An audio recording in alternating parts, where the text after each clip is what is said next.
জনগণ অত্যন্ত ইতিবাচকভাবে দেখছে। নির্বাচনের যে ধোঁয়াশা ছিল সেই ধোঁয়াশা ইতিমধ্যে কেটে গিয়েছে। অবশ্যই মাননীয় প্রধান উপদেষ্টা যে ধরনের তার সিদ্ধান্তের পরিবর্তন, অবশ্যই জনগণের জন্যই তো সিদ্ধান্ত। সেই সিদ্ধান্ত যদি আলাপ আলোচনার মাধ্যমে পরিবর্তন হয় সেটা তো আসলে খুবই ভালো। আমরা দাবি রেখেছিলাম ডিসেম্বর ইলেকশন করতে পারলে ভালো হয়। সেই জায়গা থেকে পবিত্র রমজানের আগে ফেব্রুয়ারিতে ইলেকশন করার বিষয়ে প্রধান উপদেষ্টা যে তিনি প্রতিশ্রুতি জাতির কাছে দিয়েছেন সেটাকে আমরা ইতিবাচকভাবে দেখছি। সবাইকেই সবার জায়গা থেকে সরে যেতে হবে। বিশেষ করে জামাতের মতন দল তারাও কিন্তু রমজানের আগে ইলেকশন করার কথা বলেছিল। অন্যান্য রাজনৈতিক দল তারা অনেকেই কিন্তু রমজানের আগে বলেছিল এবং যারা যুগপৎ আন্দোলন আমরা একসাথে করেছি আমরা বলেছিলাম ডিসেম্বর ইলেকশন হলে ভালো হয়। অন্তর্বর্তীকালীন সরকার এপ্রিলে যে ঘোষণা দিয়েছিল সবাই মোটামুটি তার জায়গা থেকে সরে এসেছে এবং রমজানের আগে সবাই ইলেকশন করতে চাই। জনাব তারেক রহমানের সাথে মাননীয় প্রধান উপদেষ্টার যে বৈঠক হয়েছে এটি আসলে অত্যন্ত আশাব্যঞ্জক এবং এই বৈঠকের মাধ্যমে নির্বাচন নিয়ে একটি ধোঁয়াশা কিন্তু কেটে গিয়েছে। তো আমরা যাই হোক, আমরা সরকারকে সবসময় সহযোগিতা করে যাচ্ছি। আমরা মনে করি এই সরকার আমাদের সরকার, অভ্যুত্থানের সরকার।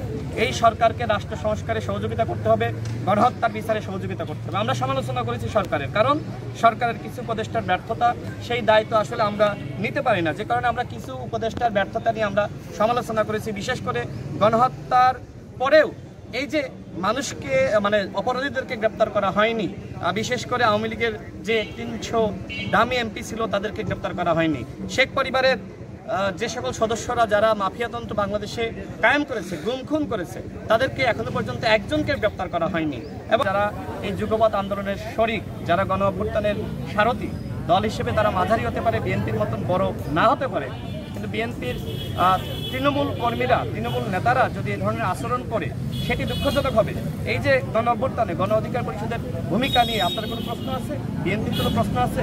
যেখানে বিএনপির শীর্ষ নেতৃত্বে যারা রয়েছেন তারা আমাদের সাথে সবসময় ইতিবাচক মনোভাব পোষণ করছেন, আমাদের সাথে আন্তরিক আচরণ করছেন এবং একই সাথে কোনো ধরনের ঝামেলা যাতে না হয় সে ধরনের নির্দেশনা দিচ্ছেন, সহযোগিতার চিঠি পর্যন্ত দিয়েছেন। তারপরেও যদি এ ধরনের আচরণ করা হয় এটি আমাদের জন্য অত্যন্ত দুঃখজনক। আমরা কি বলছি? আমরা সবসময় বলছি গণ অভ্যুত্থানে যারা অংশ নিয়েছে সেই অংশীদারদের মধ্যে অবশ্যই একতা এবং সম্পর্ক থাকতে হবে। আমরা জাতীয় ঐক্য সংহতির কথা বলছি, কিন্তু সেই ঐক্য আজকে কেন বিনষ্ট হয়ে গেল? আমরা ক্ষমতার দ্বন্দ্বে আজকে কামড়াকামড়ি কেন শুরু করলাম?